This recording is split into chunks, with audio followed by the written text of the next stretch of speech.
Oh man. It's time to go check it out.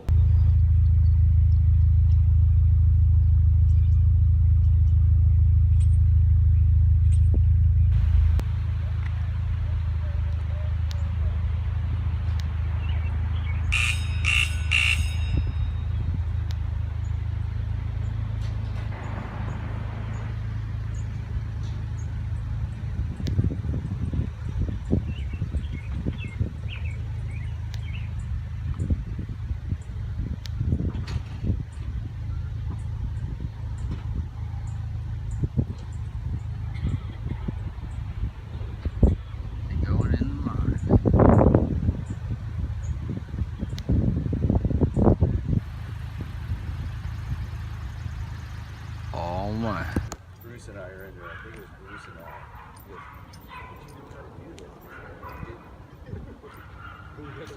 Pretty cool. Pretty cool.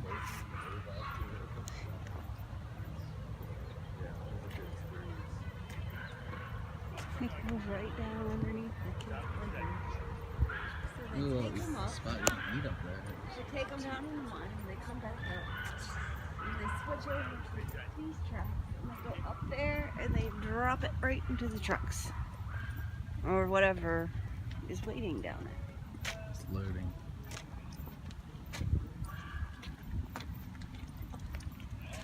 Stuff down there too. It looks like it. Tracks here too. I don't know. Pack it in.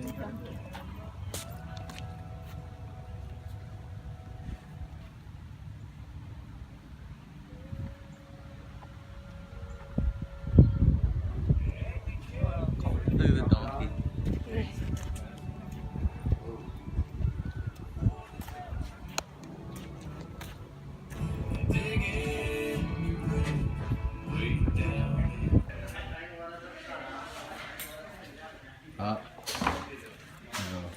Push a penny.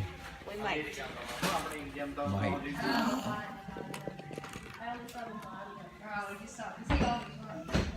Good. All right, we going down in a mine. We doing it. We going down. Got your hard hat. We'll eventually get to the top, I guess, again. Look at a giant rock Yeah. hole. I have a hair net too. I figured I'd need the hair net just to keep my head to safe. keep the grossness from It's the cool. helmet off your head. It's cool. I didn't want to put it in my ears because Wow, then look at it's hard to this hear. Well, let me flip around. 1,000 pound black diamond. Solid chunk of pure coal would heat a single family big piece home of for coal. a year. 6.5 black covered tap. In 19... It's pretty cool.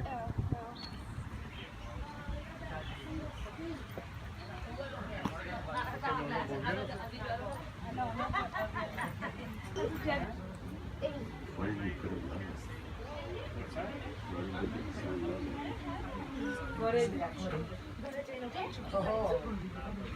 That's you. I think we were in the cart. Who's getting into and out of the cart here because people still bump their heads even getting into the cart.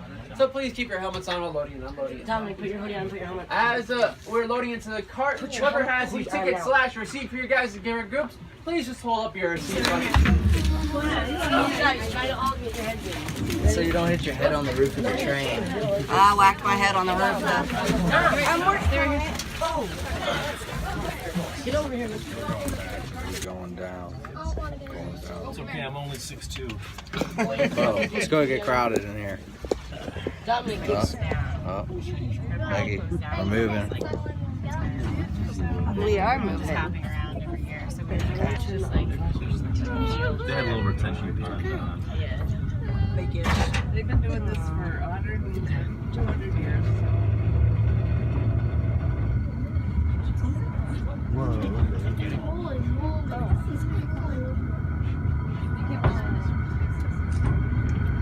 Trying to get them situated. It's starting to get cold, Dom. It's dark now. It's really cold, isn't it, Dave? Hey, Troy. It's starting to get colder, ain't it? Yes. I hear water. You guys hear the water? Listen. guys see the water coming in? Yeah, it's right there. It's a little drippy. On the side.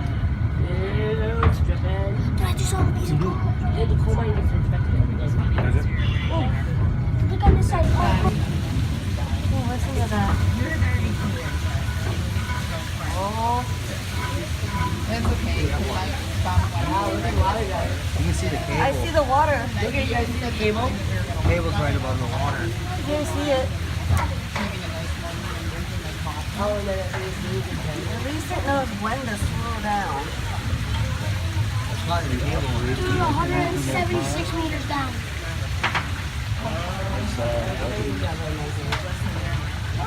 Those are the twisty twists. Where did you see the 100 and something gallon? Over here on the side. Oh, okay. It's on the wood. See, Mom? See it now, I Remember how far down it goes? Oh, yeah. 187 feet down. No, I mean, 189. No, that means inches. yeah, below, but how far? Feet. No, that's feet. Feet, right? Now it's going up a little bit.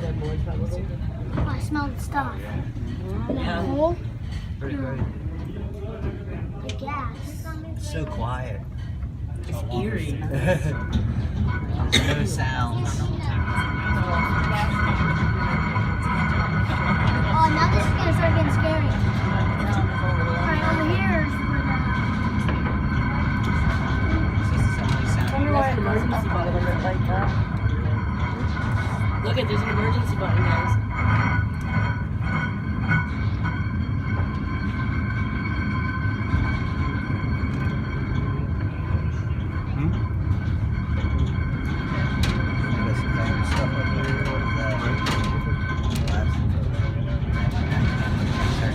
Oh yeah.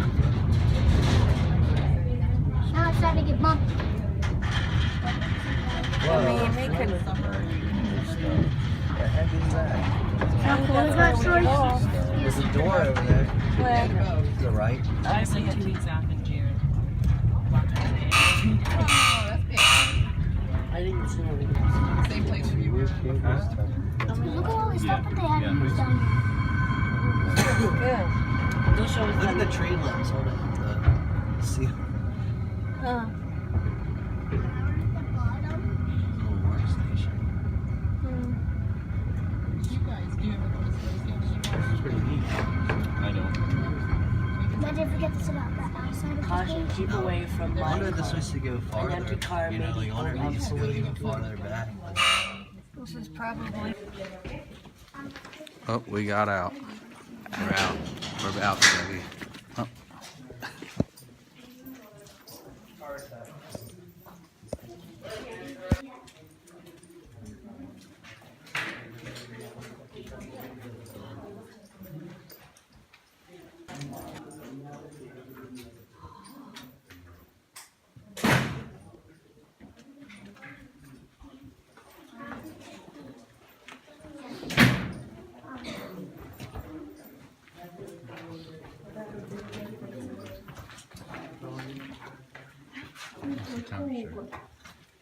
So everyone can get. Everyone can get to a spot. You can get to the seat. Is board okay? 56, 57 degrees. Alright then all, so first and foremost, hello everybody, my name is Colin, I'm going to be your tour guide down here, and welcome to the Lackawanna County Coal Mine tour. We are going to spend about an hour walking around down here talking about everything we're going to be seeing down here. We are starting this tour at about 300 feet straight underground. Basically a football field's linked straight into the surface of the park. We got down to this level on what's called the 190 slope, you can see it labeled right here. The 190 slope is situated in what's called the Clark bed coal. If you take a look at the wall behind you, you will see the Clark bed coal. The Clark bed coal, as you can see behind us, are the largest and most profitable of these 7 major coal veins, all of which you can see right here. These 7 major coal veins make up what's called the Lackawanna Coal Basin. We're going to be spending the first part of our tour inside the Clark bed here talking about it, but eventually we will move away from it to talk about another one of the major coal veins down here a little bit later in our tour. Once again, that's going to be a little bit later though when we get there. For now, we're going to stick inside the Clark bed for a bit and talk about it. The gangway. And these chambers are where the majority of mining is going to be taking place down here. We'll take a look at some of the chambers going to the Clark bed just up ahead. But as you can see by this diagram, the chambers are not mined out in their entirety. They're mined out in what looks like a grid formation. This is what's called the room and pillar method of mining. It's called so because you're going to be mining out these rooms or chambers and leaving in pillars of coal as you are going. You are leaving in these pillars of coal because they're what's going to be holding up the ceiling above you as you're working inside those chambers. So they're what's holding up to 300 feet of earth and rock above us down here on this tour level. We're going to take a look at those in a couple minutes here, but you can imagine that to be quite large, because they were holding up these 300 feet of earth and rock above us on this level. Kind of windows, so what would happen is that as weight was put on the props in an area, they would start to bow and break in the center here and start making very loud popping or cracking noises. And if you were working in an area and you heard a couple props start making these popping or cracking noises, you knew that the ceiling was unstable and could come down at any moment. So that was your cue to basically get out of here in a hurry. Miners even had a saying for it, and that was that the props were talking, you were walking. If you were making noises, you were going to get out of here. If anyone hears any popping or cracking noises from the props down here today, let me know, because I will also surely get out of here. The gateway is closed, but now let's go to that water level. So over here, you can see this is where this hole is. This is the rock top and the rock bottom. This is this hole chunk right here.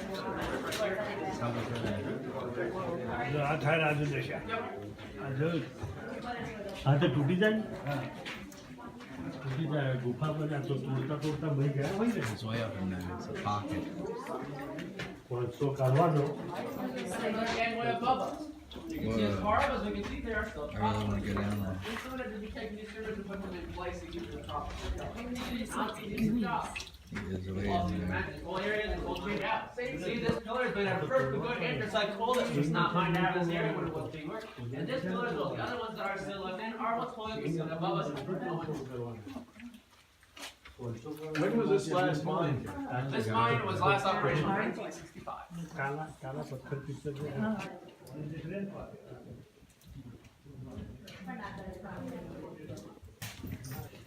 Alright. The next thing we're talking about That's is not too far. Oh, this is the whole this design. device right here is called a loki or an electric eel. And as the name implies, this is actually a device that's replacing the wheels that work with electricity. Some water over here. This device will guide the mine first, the mine where everything will go. Whoa. Full power pole, you brought out of the mine, or empty power pole, you brought back down to the Look to the far side of this device, you can actually see it runs very similarly to how a trolley runs. There's an arm reaching out to be attached to a bare copper wire that runs all throughout the mine, powering this device as it's running throughout it. Anywhere you see pipes that are coming from the ceiling, pipes that are coming from the ceiling are actually what was holding up the copper wire for this device so this mine was operational. Basically, anywhere you see a pipe come from the ceiling throughout the tour, those pipes have been holding up a bare copper wire with about 250 volts of electricity running through it right above your head. So something you did not want to actually grab onto while working out. I'm going to talk a little bit more about this device later, but for now I'm going to talk about this device back here.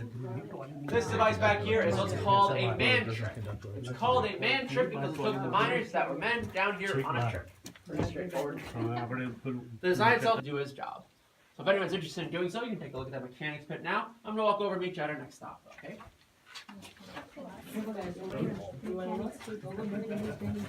Did you just say another hole?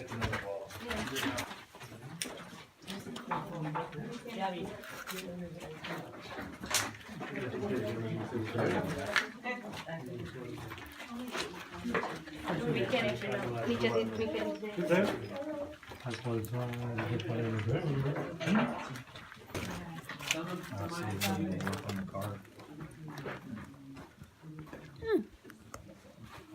That in a minute. Hold that question, okay? So the next thing we're going to be talking about is one of the main matters of which was methane gas. Methane gas is a problem down here because it would be building up, and you would have open flames on you to be able to see down here. And if an open flame got to a pocket of methane, it would set it off, causing a serious explosion. So miners had to come up with a way to detect for methane gas without accidentally setting it off. And that was with the specialized lamp, just like this one right here. This lamp is what's called a safety lamp. And this is a specially designed lamp in that it would not actually set off methane that was building down here, but still allowed it for the detection of various gases that would be down here.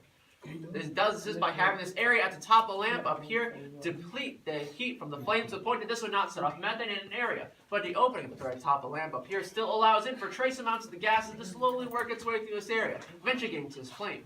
And a miner would be able to watch interactions between this flame and the gases of an area to gauge the gas level for this area. So, for example, if you're using our safety lamp to detect for methane gas, we would take our safety lamp, hold it or hang it up near the top of a chamber, and we are going to be holding up there for a moment and then watching this flame. We would take a look at this flame, and if it started to slowly rise, we would now know if there's a trace amount of methane in this area. Maybe nothing to worry about yet, but something to keep in mind. But if we saw this flame and it continuously rose in this chamber, getting all the way up to the very top, all the way up here maybe, we now knew that there was a high amount of methane in this area, enough to cause a serious explosion if it was accidentally set off.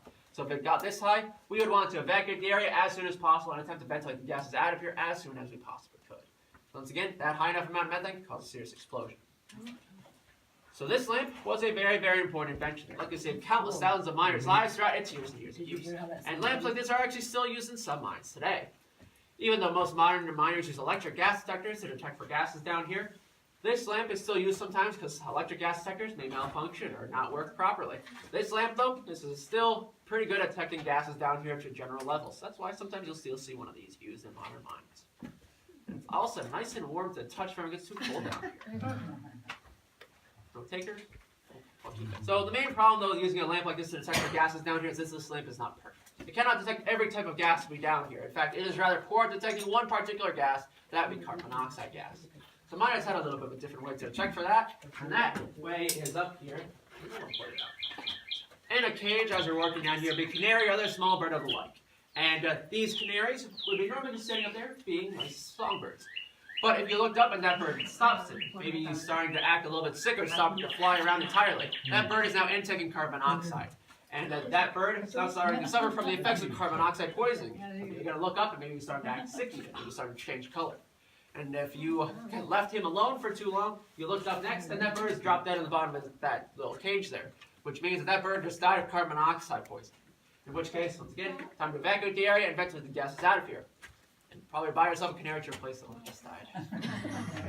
So we're going to use this area of the Clark right behind me as an example. And our first task here is actually not to take a pickaxe and start hitting this coal face.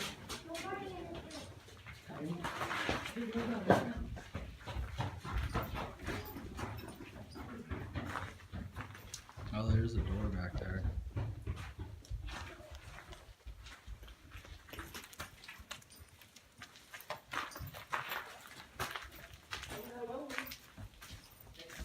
Conveyor belt here.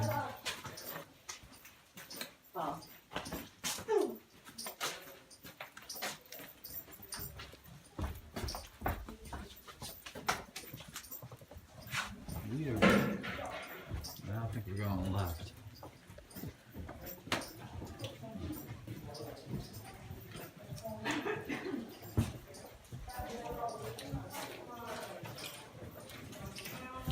This is bad. Slippery.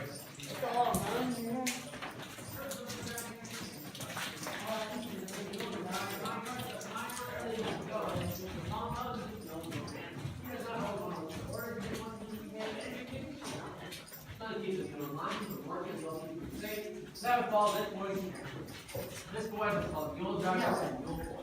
And he actually finished control. And he was working out here. Basically, this mule is safe and working. It's almost dark. If you take a look at his helmet, that is what's called a carbide lamp. That lets off about 4 to 5 candles worth of light from the sea down. And that's all the light he had to work with. There would not be these nice lights like we have some at the tour. All the light he had was this boy would also be making about 13 cents an hour. I'm gonna be working with him. I can't wait to do it right. And even though this boy's job is not one of the most dangerous down here, there's still hazards to taking care of this mule. This mule would in fact kick you if you did not do what he wanted you to do, or if he just really didn't want to be down. He needed to stop or slow it down. That boy would take that sprag stick, run to the back of the car with it, and jam that stick into the wheel of the car to get it to slow down. It's kind of like sticking a stick into a bicycle. But in this case, it's much easier said than done, because this car is moving with tons of coal in it and almost complete darkness. So a lot of these boys would actually miss an inserting the sprag stick. If they did miss, a lot of them would catch their fingers in front of the wheel of the car by accident. And that was a rather common sight to see a mule drivers accidentally miss when inserting the sprag stick and be missing a finger or two. Just a piece of it. Cool. I remember a couple months back, the kids broke in down here. No. Yeah, had a news. Yeah. Oh, wow. I And he said remember that. if the pumps, they got the pumps are working, otherwise they would die from carbon monoxide down here.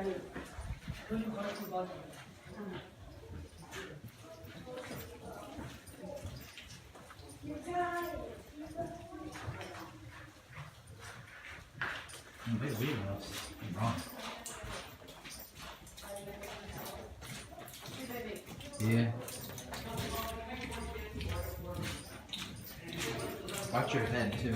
Some of those stones stick down. A pretty straightforward process. And even though that board over there is a reproduction of the original, the names on that board there are still names of some of the original miners that were working down here when this mine was operating. So if you're curious, you can take a look at that board and to see some people that were working here when this mine was down. Inside the shack itself would be the foreman of the fire boss and your terminal. And he'd be in charge of making sure the mine is running safely and smoothly all coals, gases, what have you. And in the past, our foreman, wherever he ended the inspection, he would just write the inspection tags on the wall for people to face on it. Even though they're woodly, it's not unheard of. It's not.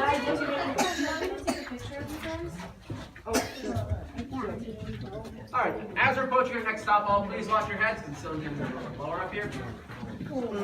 Sorry. Yeah, I see. A glare. A glare.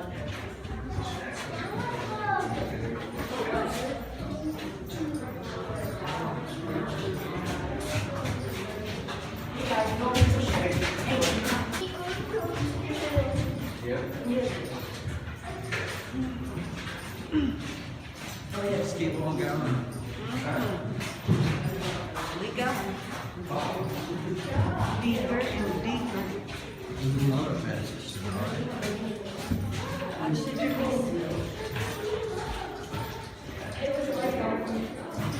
Pull this door to open. But that's all.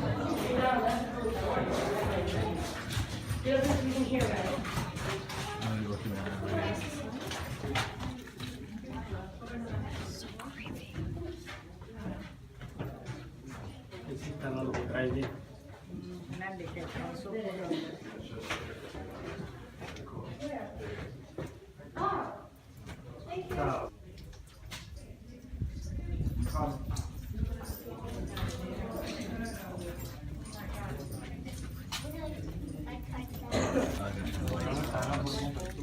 Alright then all. So this area we are currently standing in is what's called an airlock. What the purpose of this chamber is if the airflow down here was as it is currently, most of the air would be coming through this area. That is not ideal for an operation mine. If we were standing in front of that monkey vein, you guys can feel the airflow going past up into the monkey vein, right? That is how you would want it to be. Because there's going to be people working in that monkey vein. You'd be 100 feet up inside that monkey vein. And up there, there's going to be very, very little normal airflow down up there. So that's why a chamber like this is constructed. Instead of the airflow just coming through this area where we are currently be standing, the air is now being redirected to go up into the monkey vein where people are going to be working to keep gases from building up there and to keep people just being able to breathe up there. So that's why actually chambers like this will be put at critical intersections all throughout the mine to take the air and force it wherever it needs to go. These chambers could also be opened up at will and redirected to allow the airflow to be changed down here to wherever it needs to go. The main problem though, because a chamber like this to control airflow, is as you guys can see, there's still tracks beneath us. So there still need to be carts full of coal coming through this route, going out. So there actually was someone stationed in here to open the doors to the carts that are coming. And that is this boy in the corner's job. This boy is what's called a nipper or a door boy. And this is his first job underground. This boy is around 7 years old when he starts here. He is working down here for 10 to 12 hours at a time, just sitting there in the almost complete darkness, listening for the carts that are coming. So we can open the doors and let them through. How much do they pay them? This boy got paid 11 cents an hour. Wow. And he'll be working down here for 6 days a week. So needless to say, this boy is not in school or anything like it this point. He is working down here most of the time helping support his family economically. Because a lot of these boys did not really have a choice in the matter. A lot of them had their fathers already killed or seriously injured down here. So they were next up in line in some cases to make money for their family and put food on the table.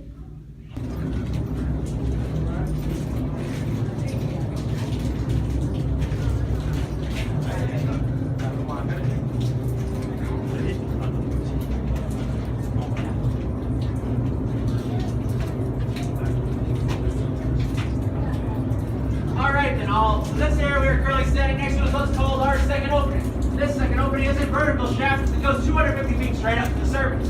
Now the surface above us is our fan that you guys can hear. That fan is currently pulling the air through the second half of the tour here, out of this second half of the tour, cycling the air through this area.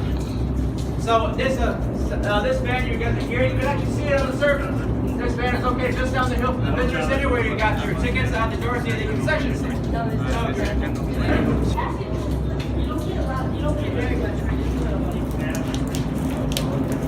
Coming off of the metal. Yep.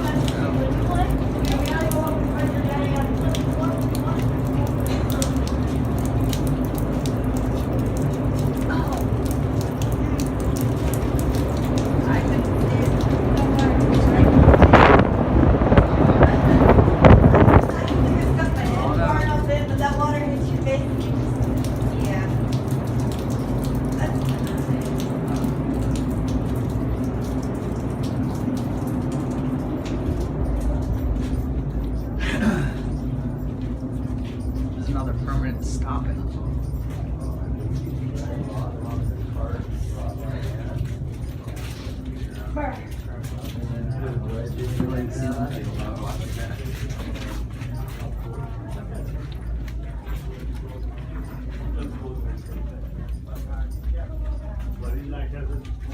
Temporary stop it.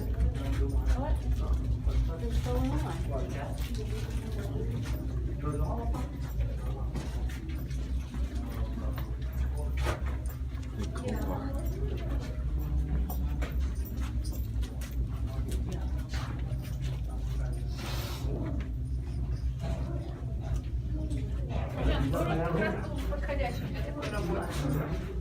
Родилась бы ты 100 лет назад. Могла бы там работать. Well, it's chilly.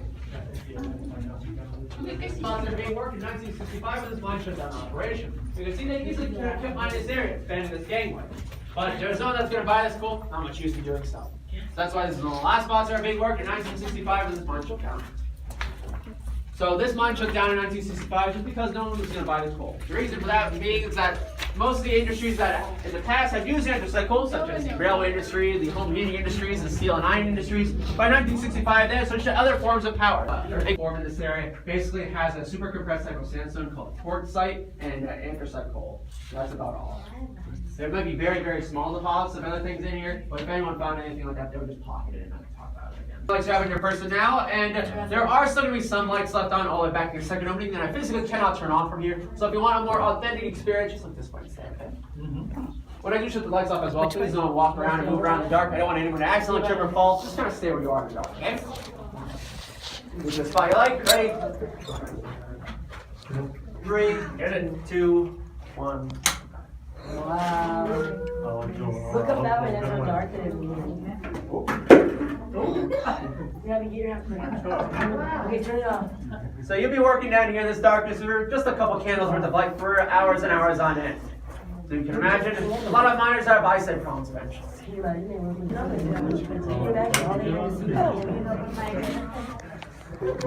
You got everybody still? Everyone still here? What? Wait, let me move that. That's pretty cool. Alright, now we gotta walk. Walk it back. Come on, Becky. Come on, Becky. Gotta keep up.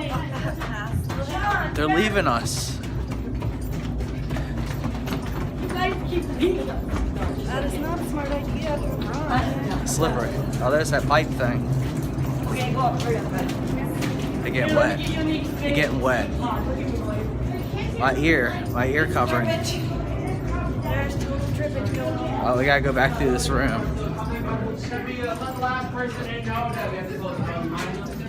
We did it. We're back in the room.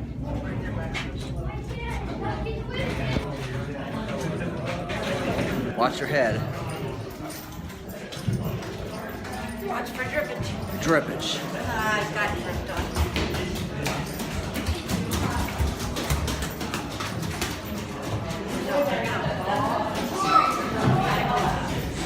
What happened? You go. Don't slip.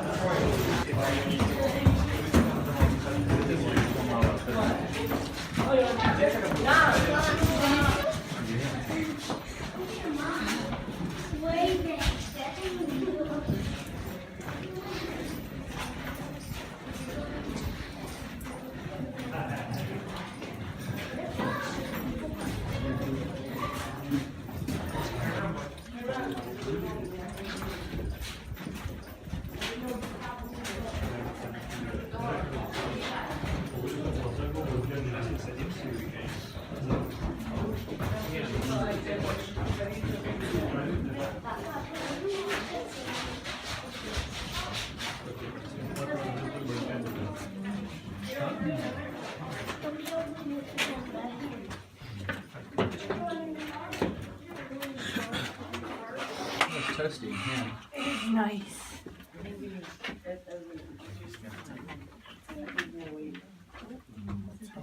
Well, we worked in the coal mine, so we're getting a certificate. You got me one? I got one for the both of us. No, I'm getting one. Oh my god. You gotta both get one if we go return Monday to work. We got one. Get out of here. I have to read it later. Going in. Hop on in. Watch your head. This is the only spot I hit my head was on the roof of this thing.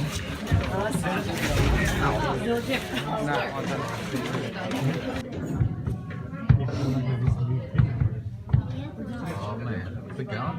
Go,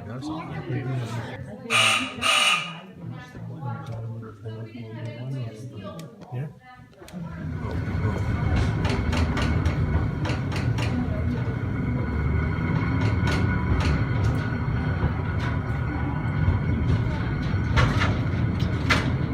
An engineer,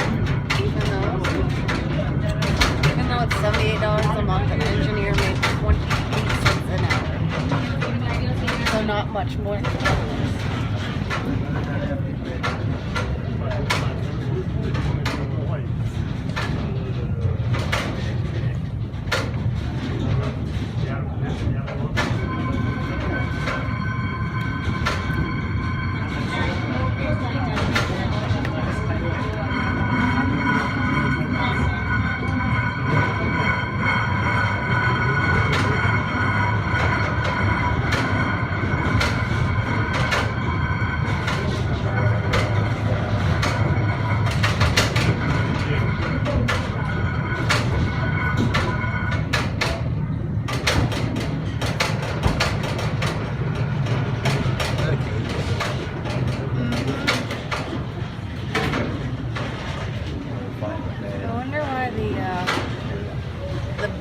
the iron beams have numbers on them.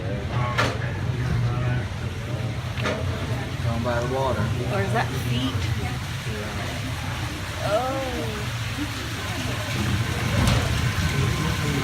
Cool. The cables aren't even going where they're supposed to ride. They're supposed to be on that wheel. We're going now. Oh boy. We're being pulled by cables.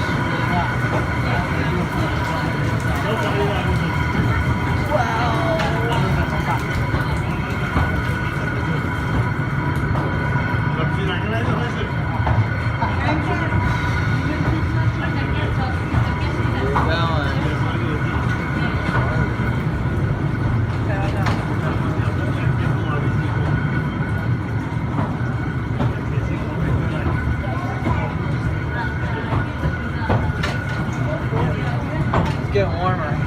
Feel the heat? Yeah. We're gonna be outside and be like, man, it's warm. We're gonna feel really It weird. hurt our eyes too. We're gonna feel weird. Oh, here it comes.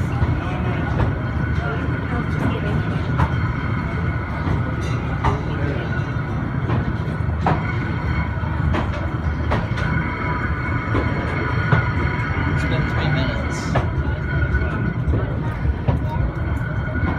I put some weird looking or weird sounding funky mine music to this. Pretty cool. There it is. The light. Oh. They're coming out yet? Yeah. Whoa, it's warm. Oh, it hurt my eyes.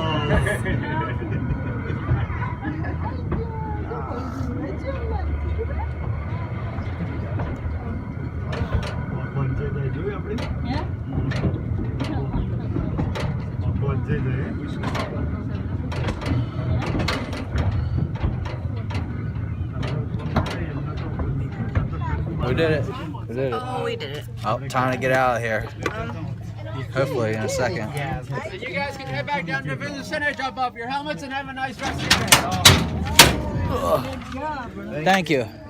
Thank you very much. Watch your heads getting out of the cart, guys. My phone's going crazy. Make sure you have everything. Hopefully you didn't leave anything 300 feet on the ground. Oh, it's a long trek back in there. You did good. You did good. So, Let me see these. we get to keep this, right? We get to keep. We get to keep this. The hairnet's a Yeah. souvenir. Souvenirs. I wore this 300 feet underground. Gotta keep it. So we're coming back Monday for work.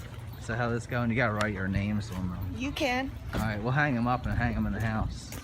Alright guys, I hope you guys enjoyed this little adventure that we just went on. 300 feet underground in this mine behind us. Alright, so like, share, subscribe if you haven't. If you don't want to, that's cool, whatever. But yeah, we're here. We're going off to another place. So peace.